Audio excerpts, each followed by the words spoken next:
Salam, saudara-saudara, sahabat firman yang Tuhan Yesus kasihi.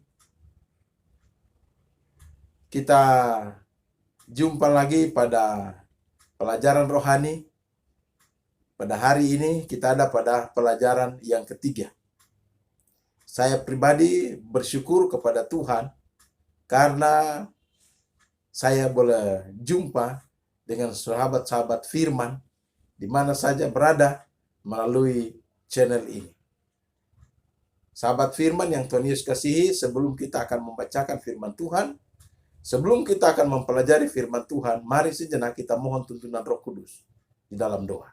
Kita berdoa.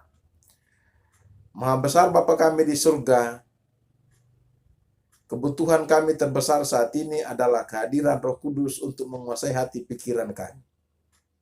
Untuk memampukan kami sehingga kami boleh membacakan firman Tuhan, memampukan kami sehingga kami boleh mengerti akan maksud Tuhan dalam firman ini.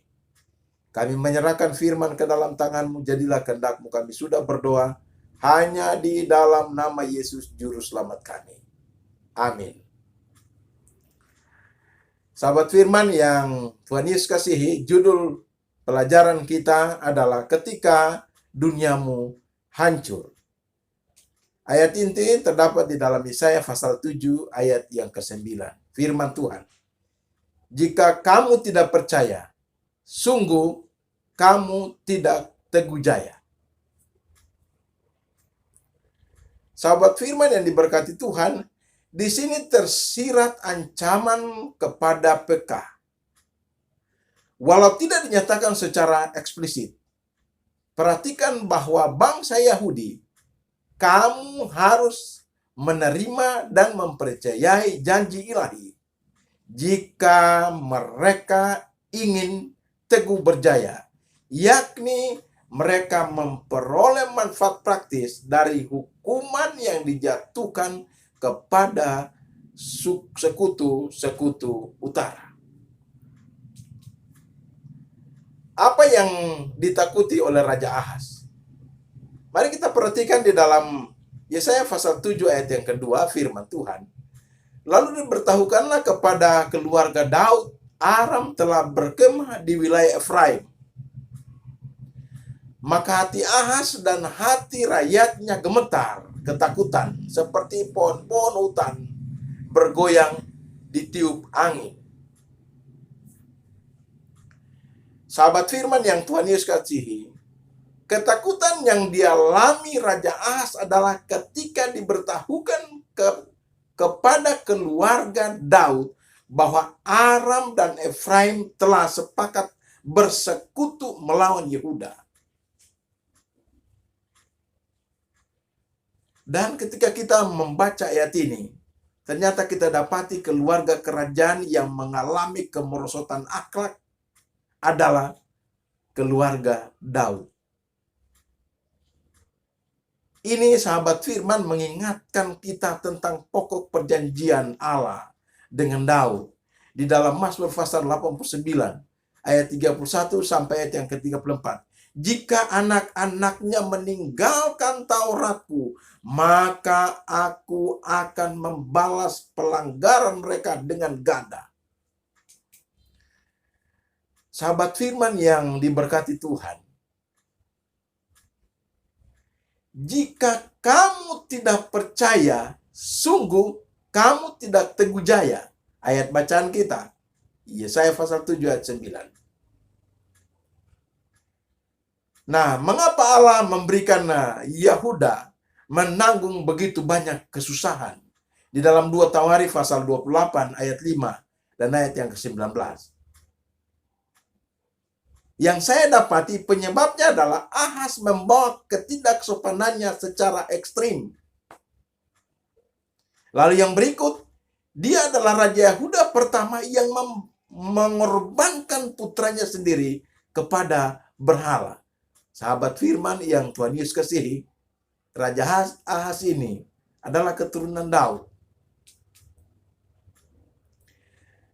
Raja Ahas yang ketakutan tidak mengetahui cara lain untuk dapat selamat kecuali meminta tolong kepada kerajaan Asyur dan iman Ahaz sedang diuji. Akankah ia bersandar penuh pada Tuhan dan berpegang teguh pada perjanjian Tuhan atau tidak? Kepemimpinan Ahaz diuji. Mengapa saudara-saudara? Karena koalisi Aram mengancam Yehuda. Karena Ahaz adalah keturunan Daud dan Tuhan telah mengikat perjanjian kepada keturunan Daud. Dan seharusnya sahabat firman, Ahaz tidak perlu takut.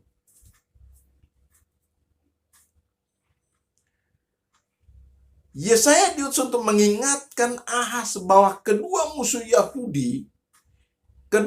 Yehuda bagaikan puntung berasap panas dan membara, tetapi akan segera redup dan mati, sementara Tuhan berkuasa memelihara Yehuda. Mari kita lihat selanjutnya sahabat firman.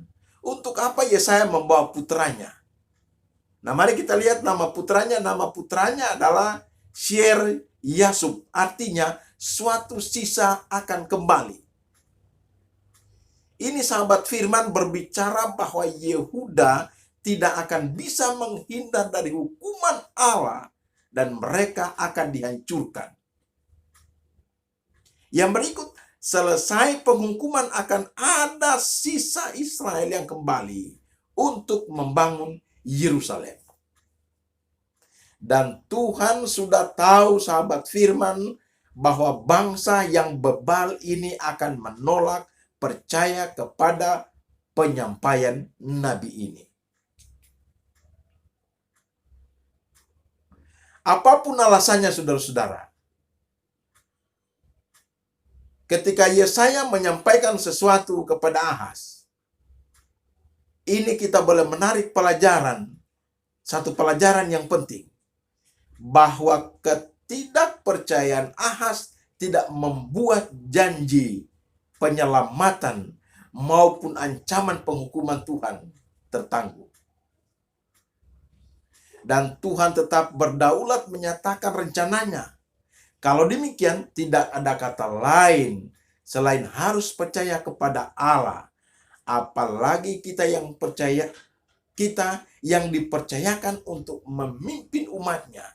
Dialah yang berdaulat penuh baik untuk mengampuni maupun untuk menghukum. Dan di dalam Kristus, kita yang percaya kepadanya hanya akan mengalami anugerahnya. Immanuel, Allah beserta kita. Ini berarti segalanya bagi kita. Betapa luasnya dasar iman kita. Betapa besar harapan dan kekekalan yang ditempatkan di hadapan jiwa yang percaya. Allah bersama kita di dalam Kristus Yesus untuk menyertai kita pada setiap langkah perjalanan kita ke surga. Oleh sebab itu, ingat sahabat firman, bahwa apapun permasalahanmu, apapun pergumulanmu, ada janji universal bahwa Allah selalu bersama kita, bahkan ketika kita sedang melalui masa-masa sulit. Allah yang sama dengan Yakub dalam kesengsaranya, di dalam Kejadian pasal 32 ayat 24 sampai ayat yang ke-30. Dan dengan 3 pemuda Ibrani di dalam Daniel pasal 3 ayat 23 sampai ayat 27. Telah berjanji untuk menyertai kita sepanjang perjalanan hidup kita. Dan tak ada lagi yang perlu sahabat firman kita takuti. Ingat sahabat firman, menolak firman Allah berarti menempatkan diri dalam jalan menuju kehancuran. Oleh sebab itu, terimalah firman Allah dan yakinlah bahwa Tuhan tidak pernah terlambat berjalan dalam kebenarannya apapun yang terjadi. Oleh sebab itu, selama masih ada hayat di kandung badan, mari saat ini kita berkomitmen untuk setia pada Tuhan, untuk mengikuti akan firman Tuhan, untuk mengakui kebenaran firman Tuhan yang terdapat di dalam kitab suci, untuk mengambil Yesus sebagai jalan kebenaran dan hidup. Karena apapun pergumulan saudara dan saya, Tuhan pasti menolong orang yang bersandar kepadanya. Dan Tuhan pasti menyelamatkan orang yang mau menyerahkan hidupnya sepenuhnya ke dalam tuntunannya. Tuhan Yesus memberkati kita. Mari berdoa. Kami bersyukur kepadamu Bapa di surga atas waktu yang indah. Kami boleh mempelajari firman Tuhan. Kami mohon kiranya Roh Kudus akan mengartikan firman yang kami pelajari pada hari ini, dan kami boleh mengerti akan maksud Tuhan. Dan kami menyerahkan akan seluruh kehidupan ke dalam tangan Tuhan. Kami boleh melewati berbagai pergumulan, permasalahan hidup, karena kami berjalan bersama dengan Tuhan. Dan ajarlah kami untuk kami selalu menyerahkan diri kami sepenuhnya ke dalam tuntunan Tuhan. Ajarlah kami untuk kami mengakui akan kebenaran yang terdapat dalam kitab suci. Dan ajarlah kami untuk kami boleh dituntun dan menerima Yesus sebagai juru selamat pribadi dan mengakui Yesus sebagai jalan kebenaran dan hidup. Terima kasih atas firman yang memberikan kekuatan rohani bagi kami. Ini doa kami, persembahkan doa ini hanya di dalam nama Yesus, Juru Selamat kami. Amin.